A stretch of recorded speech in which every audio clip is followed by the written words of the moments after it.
Human trials are now in progress to gauge the effectiveness of the swine flu vaccine. But protection from this new strain and ordinary seasonal flu may mean a lot of time at the doctor's office. More now from NBC's chief medical editor, Dr. Nancy Snyderman. 160 million Americans will likely need early protection from the swine flu, according to federal health officials. Human trials on a vaccine will begin with immunizations for the general population by mid-October. It looks like vaccines will become available based on whether or not the clinical trials make sure that we have a safe and effective vaccine. But it's no simple process. Officials say prepare for the possibility of getting 2 vaccine doses separated by 3 weeks. 2 weeks after the second shot, a person should be fully immune, at the earliest by late fall.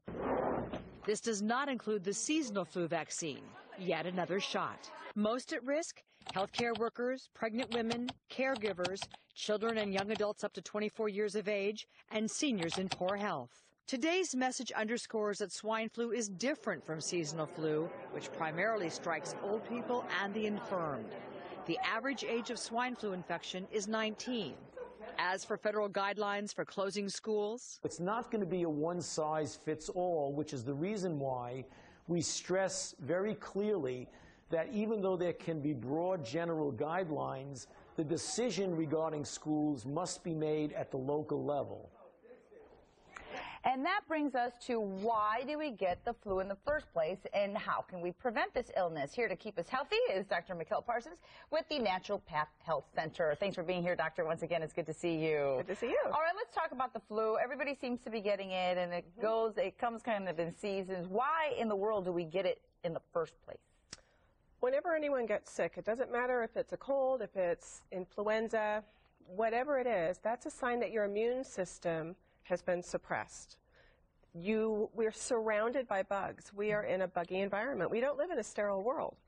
And when our immune system resistance gets lowered, we're going to be susceptible to getting something. Okay, so it's not that we entered a place that has a lot more germs floating around. It's just that our immune system isn't really as good as it should be at that time. What can we do then to prevent it? There's some simple things that we can do. One is make sure that you're eating well. We always go back to that food. We've got to give the body the stuff it needs to be nice and strong. And so eating protein is really important. When the majority of our meal is made up of grains or the white things, cookies, cake, candy, all those yummy things, that actually lowers our resistance. It will lower our resistance. Oh, so protein, when you say protein, what kind of protein? I know, for example, fish and chicken, all that is protein. But should we be eating then that all day, or are there other alternatives? Fish, chicken, turkey, all of the lean types of meats are healthier anyway. Eggs are a good source of protein.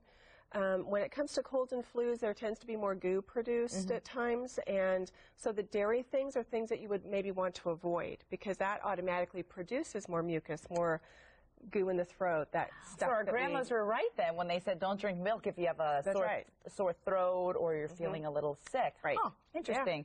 What kind of things could we be then eating, drinking on a regular basis? Let's say that you're a vegetarian and you really don't eat a lot of chicken. For people who are vegetarians, it's much more important that they make sure they're getting complete proteins.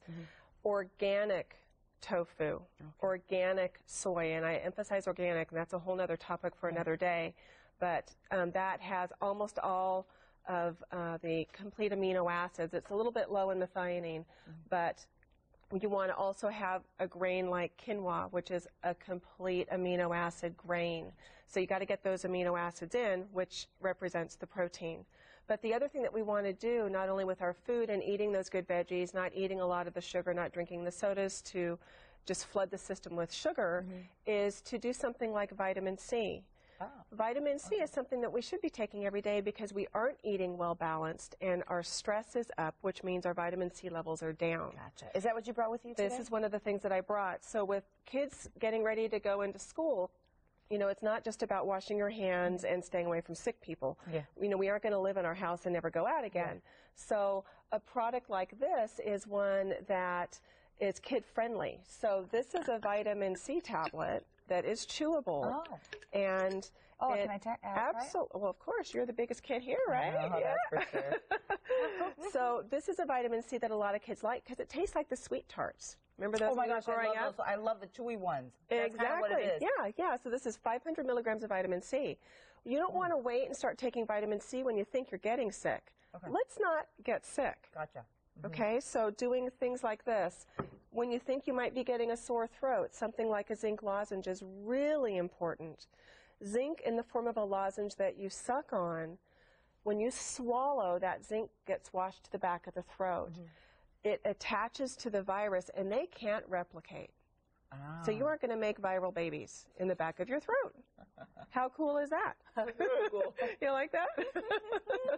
Are those for kids too? These are for kids as well. The zinc too. Absolutely. But one of the things that you need to be aware of is sugar will lower your resistance. Sugar and vitamin C are similar in structure, and they both can bind to your white blood cell. Gotcha. If sugar binds to your white blood cell, your resistance goes down. So when products like this are made, you want to check the label and make sure it's not a lot of sugar in it. Gotcha. Because you don't want that sugar to bind to the white blood cell. So we can replace cough syrup for zinc with our kids. Perfect. Absolutely. Perfect. Now you have on your website this wonderful tidbit of information. Yes, so this is exciting. You guys need to listen. I made this just for Central Valley Today viewers. Yay! You're the only ones that are going to be able to get it. So you need to go on my website, and I've written a special report that talks about what you can do to prevent getting the flu. It's all about prevention, boosting your immune system. What are the things that will cause you to get sick? She calls you're the bug buster. I'm the bug buster, man. And there's a lot of great information in here. I was flipping through it. Wow, there's steps. They go in steps. So this is really great information that everyone should have, especially obviously if you're a parent. So naturopathfresno.com, naturopathfresno.com to get them. And then there's a flu prevention strategy session that we need to talk about really quickly. I know we're out of time.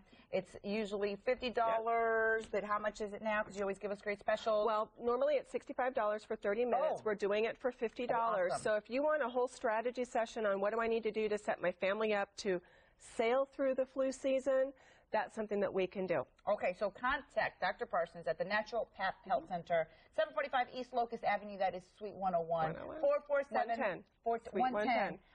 How did I get Take some more vitamin C. I must be dyslexic too. All right, 447-1404. 447-1404. Thanks so much, Dr. Parsons. That was good. Yeah. Very tasty. All right, there's more to come on Central Valley Today. Stick around. We'll be right back.